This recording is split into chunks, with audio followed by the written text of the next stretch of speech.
So hi everyone. You're welcome to a new edition of the Carol Azams Show. My name is Carol Azams. We are back again today talking about the issues of domestic violence. My guest today is a woman who was a victim of domestic violence, who suffered domestic violence in the hands of her ex-husband. And not only that, she's also a survivor. And I'm very happy that she's here to share her story. My guest is Tanya Beck. Tanya is one of the many women that are contributing their stories about their experiences during this COVID-19 period for my new and upcoming book to be published very soon.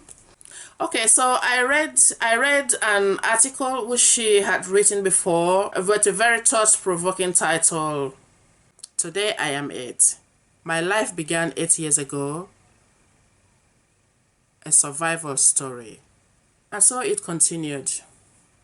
On September the 11th, 2012, life as I knew it ended in a split moment. Early that morning, I woke up to a club hammer-induced fireworks, the most beautiful bright stars and streams of color, accompanied by the most loud and deafening thoughts. In that moment, I lost my marriage, I lost my job, and nearly losing my life, my children, and my home. Welcome to the Carol Azams Show, Tanya. I am indeed very happy to have you on. I hope you're doing well. May I go straight to ask you to please explain what really happened on the 11th of September 2012. On September 11, 2012, I woke up to a really loud noise and bright fireworks going off in my brain.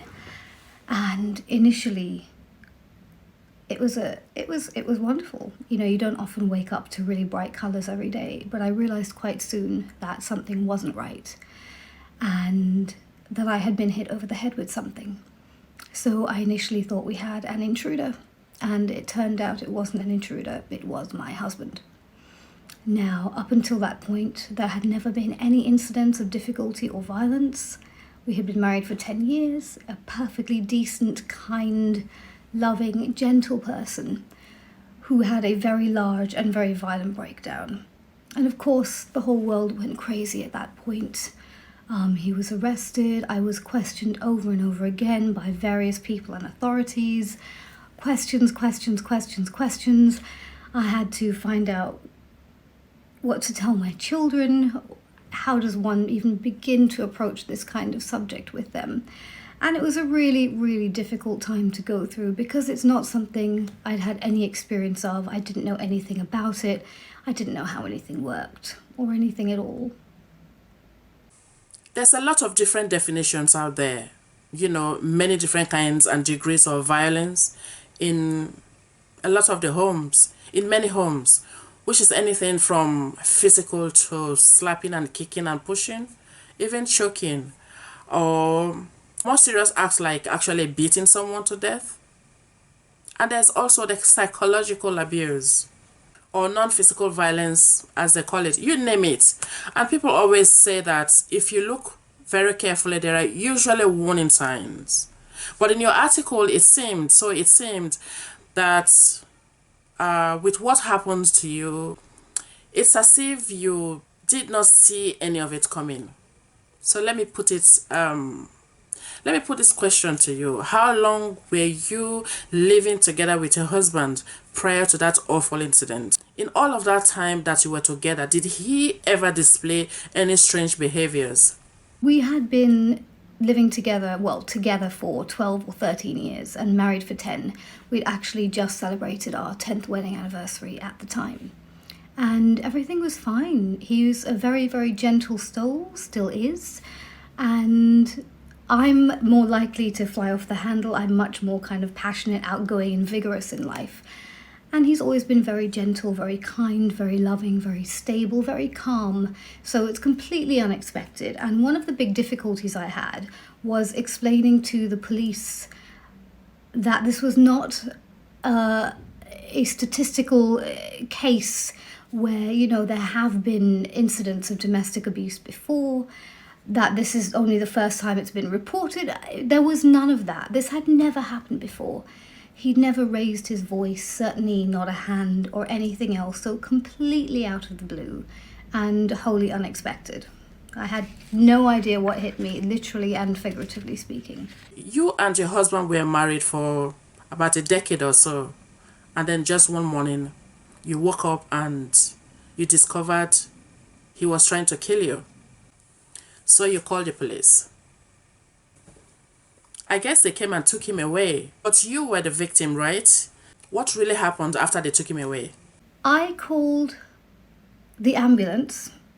I didn't call the police. I called for an ambulance, and I actually called them for him because this man had obviously hurt me quite badly.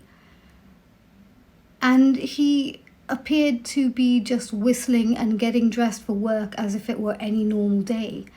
And when I looked at him, there was nothing there. The lights were on, but there was nobody home.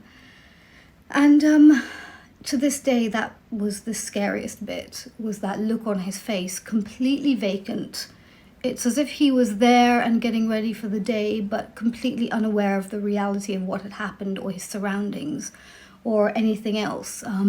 So I didn't call the police. I called an ambulance for him because my husband was obviously not right at all, and I didn't know what was going on, and I knew he needed help.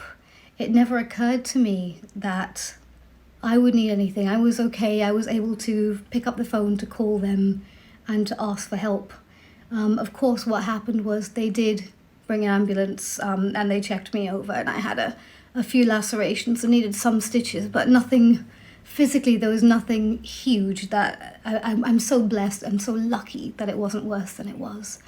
But for him, of course, they called the police, and I just remember answering the door, and it was like one of those crime scenes on TV. We're looking at sort of 6 a.m. here, and there were police everywhere, and it was madness. People sitting me down, asking me questions, asking me more questions, people coming in and out, up and down the stairs. Luckily, my children had been asleep through everything. I can't obviously thank anyone enough for that. I had to take a police officer upstairs to wake them up and tell them that this nice young man would make them pancakes for breakfast, which, to a 6 and 8-year-old is like Christmas, right? How often do you get that happening in your own home? But of course, it was the start of a very difficult time for them as well. How badly did all of that affect you as a person? And your children especially, how old were they at the time?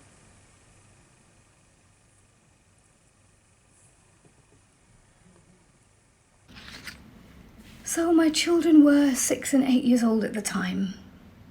It affected everything I knew. We had only just moved to that town to be closer to his job. And I know now that he had lost the job a little while before. I hadn't, you read these things in magazines and you think, of course I'd know if someone lost their job and they weren't going in every day. But I didn't. He would go off to work every day and come back at the end of the day with stories about how the day had been. I had no idea. I think that was part of the breakdown or the downfall for him, was having moved us to be closer to work and then having lost his job. It affected everything. I couldn't work. I was a registered childminder at the time, and if there's been violence in the home, Ofsted will of course not allow you to practice at home, which I completely understand. I had a battle which was, I think off the top of my head, about 1.5 years with Ofsted to allow me to re-register and to work, because it's the very definition of victim blaming by not letting me work because of what happened to me, even though the perpetrator, my husband, was now out of the house for good. And when I finally won that with them, by then it was too late. My reputation for childminding was ruined, my life had moved on, and I no longer needed to do that because my own children were at full-time school on a regular basis. But it was very difficult. So I was in a new town, without many people that I knew, without any friends. I had no money because his salary went into his bank account, which of course I couldn't access. It was a really hard time, and there was so much help out there. We had help from food banks, from CAP, Christians Against Poverty. They did a budgeting and money course, which was absolutely life-saving for me at the time. And I met some amazing people who are still really good friends through that. And I have worked for them since as well, because I know how the work they do can change lives. Of course, people had different opinions, There are people who didn't speak to me after I made the decision to continue letting the boys see their father, despite what had happened. I think it comes down to the fact that he loves them and they love him. And as long as it's emotionally and physically safe for them, I don't want to come between that. I don't want to make it any more difficult for them than it has already been. I know that sometimes certain things happen to us in lives that leaves us traumatized for a very long time. Somehow you've managed to rebuild your life and turn things around for good. Can you talk us through your healing process and how you managed to cope throughout that time? My healing process has been interesting. I actually think the trauma that I've been through has helped me grow an awful lot in ways that I wouldn't have been able to had I not been through that. So initially, of course, the main focus was to get my now ex-husband some help, because he's not a violent person or a difficult person or a bad person at all. He just couldn't cope with life and dealt with it in a way that wasn't particularly great. So the first thing was to make sure that he would get some help. Now, there was no escaping prison because it was attempted murder and it had been planned. But the reasoning behind it was insane at best, and he definitely needed help. So I spent the first probably about 9 or 10 months just focusing on trying to make sure that he would be okay. And of course, looking after my children, who had been through enormous trauma and had lost their main carer. He was the stay-at-home parent. Well, he worked, but he loved being at home with the kids. He was very domestic. He really enjoyed doing stuff at home, whereas I was working all the hours God sends and running around like crazy all the time, pretty much like I do now. So it had been a huge thing for them. So my first year was focused on him being okay and getting whatever help that could be provided and making sure that the kids were going to be able to get through this. There's a lot to be said for compassion. I think it helps heal everyone in every case. For me, hatred sits and festers. I don't find it comfortable to hate. And of course, I had huge amounts of anger for a while. But actually, that affects me a lot. And I don't want to be someone who's angry and bitter.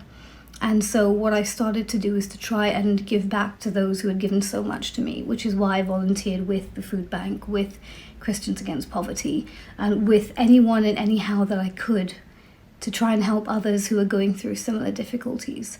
And I find that the more love and compassion I can give, the more I feel, and it doesn't always work out that way. And of course, there are times when, I can be as horrible as anyone else. But altogether, I think healing really does come from within. And the more I can open myself up to receiving grace, the more I can give, and then the more I receive. I hope that makes sense. It's a difficult one to explain. But I've also had an awful lot of therapy. I'm really lucky to have found the most fantastic therapist. The children have also had therapy, which I think has helped them enormously, and they are now normal, healthy, grunting teenagers as they should be. In that same article, you also talked a lot about forgiveness. I'm assuming that you have forgiven your husband, right? I admire you for that. I mean, this is someone who tried to murder you in your sleep. So just out of curiosity, did he show any remorse for what he'd done to you? Forgiveness. Forgiveness was never an issue for me. I know people find that really hard to understand, and I'm not trying to be some martyr or perfect person. There was never anything to forgive. This is a person who was genuine and kind and loving, and who just couldn't handle life and had real difficulty with it. One of the things I often say to people when they ask me about this is something that he later told me. I was hit over the head with a club hammer multiple times in my sleep. And I found out much later he'd also bought a knife. And he decided not to use that knife because it would make a mess. And he knew that I hated cleaning. And I think if that doesn't really describe the state of mind of someone who is desperate and unable to attach himself to reality, I don't know what does. So there is no forgiveness required. Of course it's forgiven. He lost everything that day. He lost his wife, he lost his children, he doesn't have anyone else. He has other family who haven't spoken to him since.